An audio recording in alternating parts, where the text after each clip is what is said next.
Hello, this is Mr. Call. Today, we are going to answer a big question: how to choose the ideal location for your multilingual hub to serve your European customers.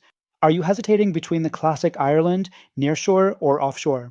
Don't move. I'll explain everything to you in 5 minutes flat. There is a constant evolution in the shifting of the boundaries of call centers. In the 90s, they were in the major European capitals, then moved to provincial cities. From the 2000s, we packed our bags under pressure from buyers who wanted lower costs. India first benefited from the English speaking flow, then it was the countries of Eastern Europe, then the Philippines, Egypt, and the very dynamic South Africa. Today, Central Africa that appear as an emerging and promising destination. However, the new opportunities to open a new destination are shrinking. Faced with these prospects, a new frontier is looming on the horizon: artificial intelligence. This technology promises to profoundly transform the sector and open up possibilities that are still unheard of. Let's start with the great classics like Ireland. It's like buying a traditional baguette. It costs a little more, but it's theoretically a guarantee of quality. With a call center located in these countries, you benefit from decades of experience, highly qualified and competent staff covering all the main European languages, and a top reputation. But be careful, this luxury comes at a price, rather reserved for those who want to offer a premium service. Let's move on to nearshore. Here, we are on an interesting mix: geographical proximity and economies. Bulgaria, Portugal, Poland, Morocco, or Egypt. It's like a good coffee next door to you, practical and affordable. You benefit from competent multilingual agents at more attractive rates. These destinations have more than 20 years of experience in customer relations and therefore a very large pool of management skills.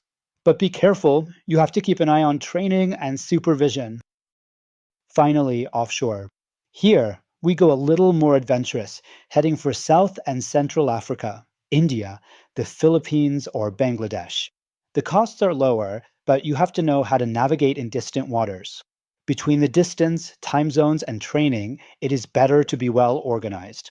On the other hand, for mass projects, it is often unbeatable. Perfectly suited to industrialize a controlled process, and if you have skills in service provider management. Faced with all these challenges, our team supports you in determining and analyzing the main criteria, arbitrating and recommending the most relevant solutions. What criteria do we analyze? Your priorities, proximity, or savings? Matching needs and your budgets, understanding the specificities of the relocated activity and your prerequisites. Evaluate the full cost: salary, infrastructure, travel, training. On paper, the gross hourly production costs range from 7 to 35 euros per hour, depending on the location. Cultural and linguistic proximity, essential for a smooth customer experience. The hub localization is a tough issue. Some locations, as Portugal, attract a lot of young European citizens. Poland will be most efficient for customer service. The Philippines has low-cost English speakers, but South Africa has a more large language range and Bangladesh is competitive and not so far. Volume and typology of calls. Is it a simple process or a complex customer service? Is it a high value added or sensitive transaction? Does the size of the flow justify taking the plane? Regulations, taxation, personal data laws, GDPR. Capacity for development: political and economic stability, infrastructure, employment area, linguistic capacities. It is necessary to consider the various locations as complementary and not antagonistic in order to build the right country mix. You may have, for example, two different hubs, one far away for the massive flows and one nearshore for the most low volumes languages. Then, based on the recommendations, it will be necessary to 1. Visit potential sites. Evaluate the facilities, the local culture, and the skills available. 2. Test with a pilot. Start with a small volume before expanding.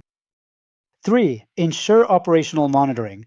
Set up a steering unit with monitoring and communication tools.